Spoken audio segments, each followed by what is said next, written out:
समस्त शिक्षकगण, शिक्षिकाएं एवं प्यारे बच्चे एवं बच्चियां, आप सबों को शिक्षक दिवस की बहुत बहुत शुभकामनाएं। प्रत्येक वर्ष 5 सितंबर को हम महान शिक्षाविद, दार्शनिक, प्रकार विद्वान, स्वतंत्र भारत वर्ष के प्रथम उपराष्ट्रपति के रूप में मनाते हैं। डॉक्टर सर्वपल्ली राधाकृष्णन का जन्म तमिलनाडु में हुआ। उनके पिता एक ब्राह्मण थे, एक पुरोहित थे, जो धार्मिक अभिरुचि के थे, अर्थात धर्म के प्रति उनकी विशेष आस्था थी, ईश्वर में उनका विशेष विश्वास था।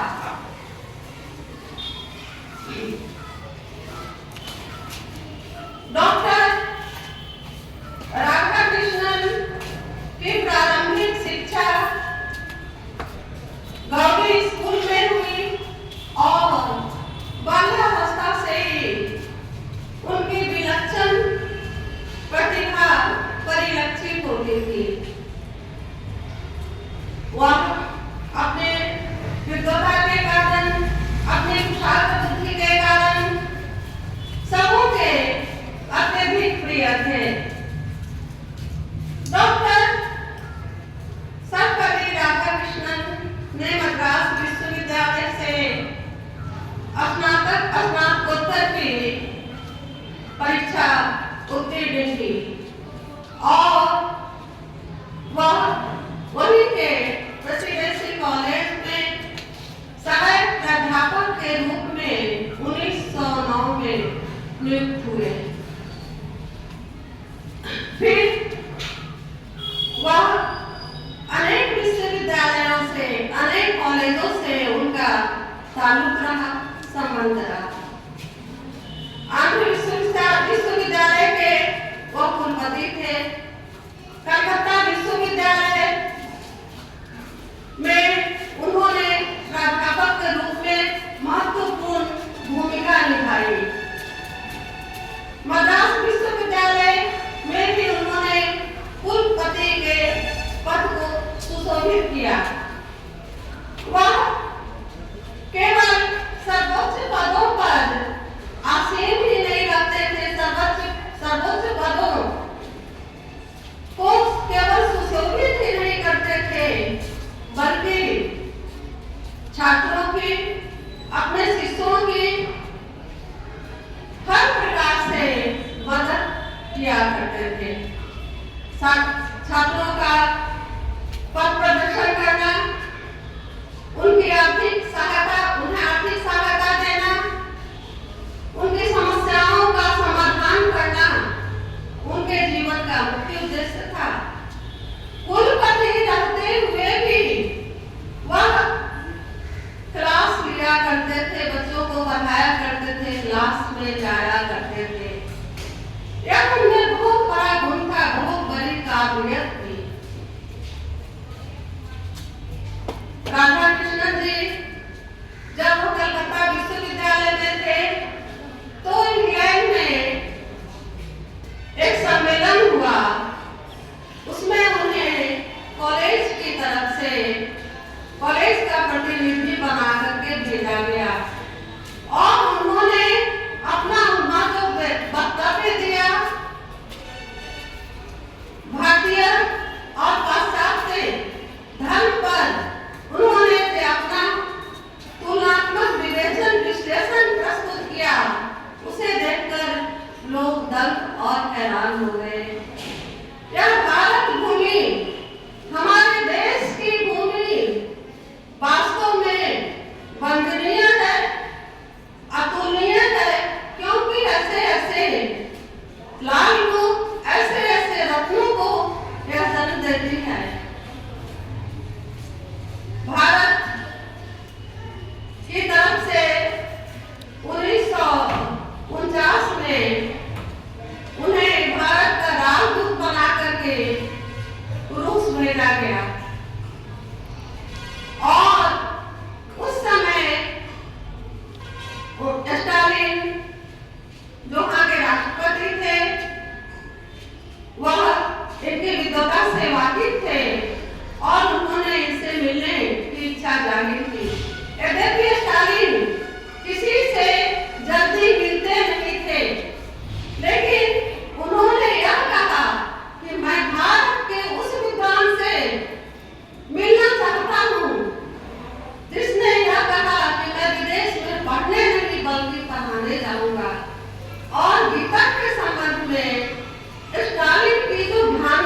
निकालते हैं।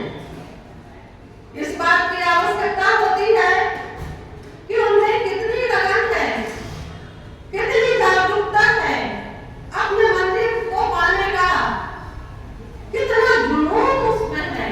और जिसमें जुनून हो, जिसमें लगन हो, निष्ठा हो, वह निश्चित रूप से अपनी मंजिल हासिल करता है। राधा कृष्णन जब मैसूर विश्वविद्यालय में थे तो उनके छात्रों ने उनके जन्मदिन को मनाना चाहा। राधा कृष्णन ने कहा कि हमारे जन्मदिन को तुम लोग शिक्षक दिवस के रूप में मनाओगे तो मुझे ज्यादा प्रसन्नता होगी।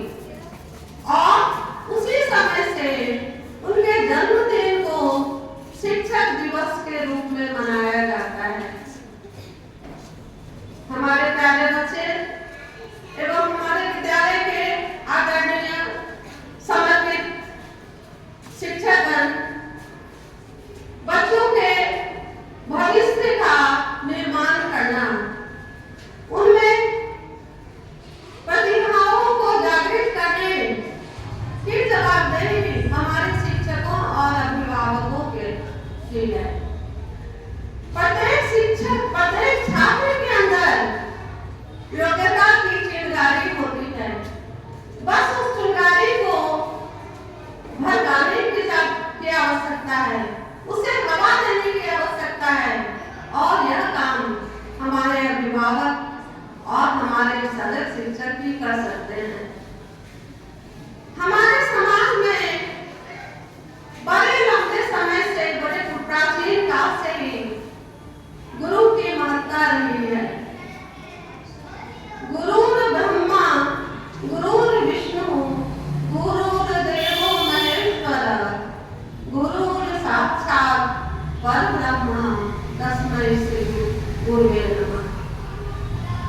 अर्थात गुरु शब्द का अपना विशेष महत्व है। गु का अर्थ है अंधकार और नु का अर्थ है निरोधक। जो अज्ञान के अंधकार से हमें प्रकाश की तरफ ले जाए, वही सच्चे अर्थों में गुरु है। बच्चे नासमझ होते हैं, उन्हें सही मार्ग पर, सन्मार्ग पर ले जाने की जवाबदेही गुरु होती है।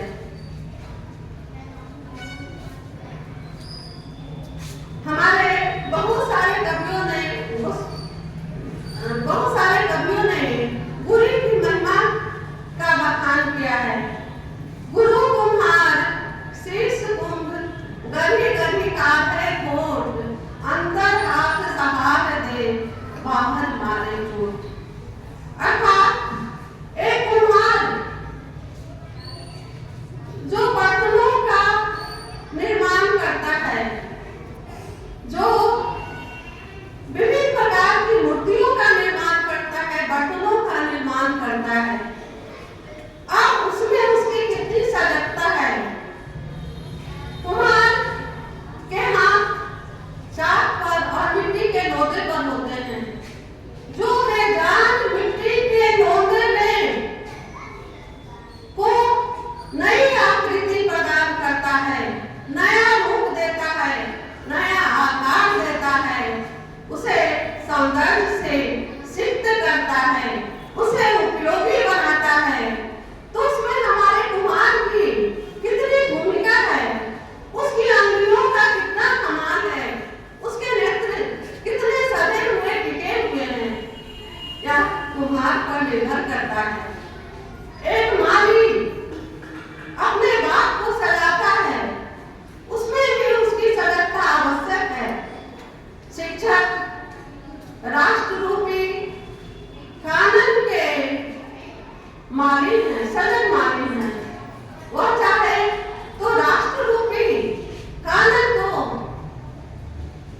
बेहतरीन तरीके से सजा सकते हैं। हमारे बच्चे जो बीज के रूप में, जो प्रस्फुट बड़े होकर के एक विशाल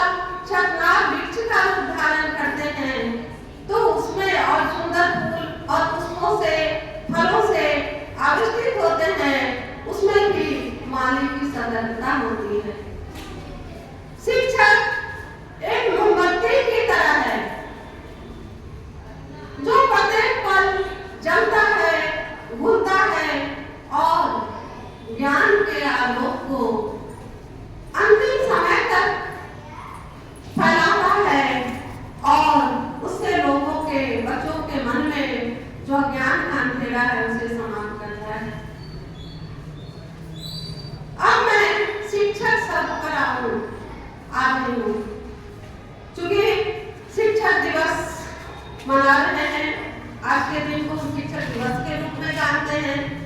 तो शिक्षक शब्द में 3 वर्ण हैं, 3 अक्षर हैं और तीनों का अपना विशेष महत्व है। श अर्थात शिक्षक वह है जो शिष्ट हो। छ अर्थात जो क्षमाशील हो। और क जो कर्तव्य परायण हो, कर्तव्यनिष्ठ हो। शिक्षक में यह सारे गुण होने चाहिए। यदि यह सारे गुण नहीं होंगे तो शिक्षक कहलाने के वो अधिकारी नहीं होंगे। फिर अध्यापक शब्द में 3 वर्णों 5 वर्णों का योग है, 5 अक्षर हैं जिनके योग से अध्यापक शब्द बना है। जैसे आ से अध्ययनशील अर्थात शिक्षक हुआ है जो हमेशा अध्ययन करे, जो हमेशा पढ़े, हमेशा नई चीजों को ग्रहण करने, हर चीज को जानने की, सीखने की प्रवृत्ति उसके जीवन में या जीवन व्रत बने रहे। क्योंकि कोई भी मनुष्य परिपूर्ण नहीं है, वह अपने अंतिम समय तक सीखता है, सीखते रहता है और सिखाते रहता है। ध अर्थात धैर्यवान। जिस तरह धरती धैर्यवान है, मां धैर्यवान होती है, उसी तरह से शिक्षक को भी धैर्यवान होना चाहिए। शिक्षक यदि धैर्यवान नहीं होंगे, धीर नहीं होंगे तो फिर बहुत मुश्किल है। हमारे पास तरह तरह के बच्चे होते हैं, कोई अत्यंत कुशाग्र बुद्धि, कोई मंद बुद्धि, कोई अल्प बुद्धि के छात्रों से हमारा पाला पड़ता है। शिक्षक को सभी छात्रों को बड़े धैर्य के साथ उन्हें टैकल करना पड़ता है, उन्हें समझाना पड़ता है, उनका दिशा निर्देशन करना पड़ता है। यह से योग्य शिक्षक को योग्य होना चाहिए। यदि उसमें योग्यता है तभी वह बच्चों को सिखा सकता है, पढ़ा सकता है। प से परिश्रमी। प से अक्षर प वर्ण इसका अर्थ है परिश्रमी। अर्थात हमारे शिक्षक परिश्रमी जब तक नहीं होंगे तो बच्चे को शायद कुछ न दे पाए। अर्थात उनके परिश्रम, उनके मेहनत पर ही बच्चों का भविष्य निर्भर है। और फिर क से कर्तव्यपरायण। जो कर्तव्यपरायण होंगे, कर्मनिष्ठ रहेंगे, वही शिक्षक बच्चे को कुछ दे सकते हैं। बच्चे, हमारे प्यारे बच्चे, यदि संकीर्तनी ऋषि नहीं होते तो फिर कृष्ण नहीं होते। यदि विश्वामित्र नहीं होते तो राम, लक्ष्मण, भरत और शत्रुघ्न जैसे छात्र नहीं होते, मर्यादा पुरुषोत्तम राम नहीं होते। यदि द्रोणाचार्य नहीं होते तो पांडव नहीं होते।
थोड़ा परिवर्तन आया, थोड़ा क्या बहुत परिवर्तन आया। और शिक्षक जाकर के घरों में जाकर के शिक्षा देने राजाओं के दरबार में जाकर के उन्हें शिक्षित करने लगे। फिर इस परंपरा में थोड़ा और भी बदलाव आया और भी परिवर्तन आया और शिक्षक और छात्र स्थान विशेष पर आते थे और उन्हें शिक्षा दी जाती है। आधुनिक काल में वह स्कूल की शिक्षा हो, कॉलेज की शिक्षा हो, तो इस प्रकार से छात्र और शिक्षक एक स्थान पर आकर के शिक्षा ग्रहण करते हैं। खैर जो भी हो, शिक्षक की महती भूमिका रही है प्राचीन काल से, आज भी है। और इस बदलते हुए समय में, बदलती हुई मानसिकता में आवश्यकता इस बात की है कि हमारे शिक्षक पूरे मनोयोग से, पूरी लगन से, कर्मठता से,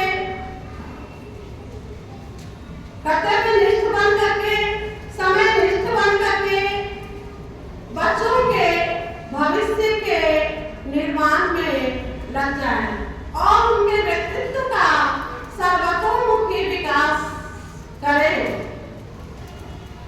आज इधर देखने को आ रहा है, बड़े खुशी और हर्ष की बात है कि गरीब परिवार के बच्चे ही ज्यादा बेहतर कर रहे हैं और हमारे देश की लड़कियां विश्व के दूसरे देशों में भी अपने ज्ञान का, अपनी विद्वता का परचम लहरा रही हैं, जो प्रशंसनीय है, अनुकरणीय है। मैं आज इस पुनीत अवसर पर अपने बच्चों को यह आशीर्वाद दे रही हूँ, उनके प्रति शुभकामना व्यक्त कर रही हूँ कि आंधियां आती हैं और गुजर जाती हैं। आंधियां